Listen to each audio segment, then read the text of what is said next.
রায়পুরের হায়দরগঞ্জ বাজারে খাল দখল ও দূষণের চরম ভোগান্তিতে সাধারণ জনগণ।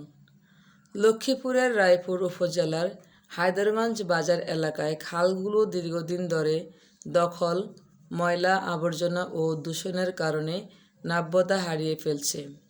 ফলে খালগুলোতে পানি চলাচল ব্যাহত হচ্ছে এবং আশেপাশের এলাকায় সৃষ্টি হচ্ছে তীব্র দুর্গন্ধ। এতে বাজারের ব্যবসায়ী ও স্থানীয় বাসিন্দারা চরম দুর্ভোগ পোহাচ্ছেন।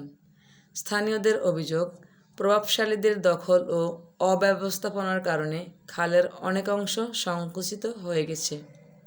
বিভিন্ন স্থানে ময়লা আবর্জনা ফেলার কারণে পানি কালো হয়ে দুর্গন্ধ ছড়াচ্ছে। বর্ষা মৌসুমে জলাবদ্ধতার আশঙ্কাও বাড়ছে। এলাকাবাসীর ভাষ্যমতে, খালগুলো দ্রুত দখলমুক্ত করে খনন করা জরুরি। তারা সংশ্লিষ্ট প্রশাসন ও স্থানীয় জনপ্রতিনিধিদের দ্রুত কার্যকর পদক্ষেপ নেওয়ার দাবি জানিয়েছেন।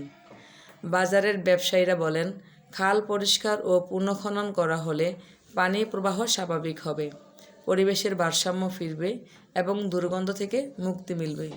স্থানীয় সচেতন মহলের মতে, পরিবেশ রক্ষা ও জনদুর্ভোগ কমাতে হায়দরগঞ্জ বাজারের খালগুলো দখলমুক্ত করে দ্রুত পুনঃখননের উদ্যোগে নেওয়া এখন সময়ের দাবি।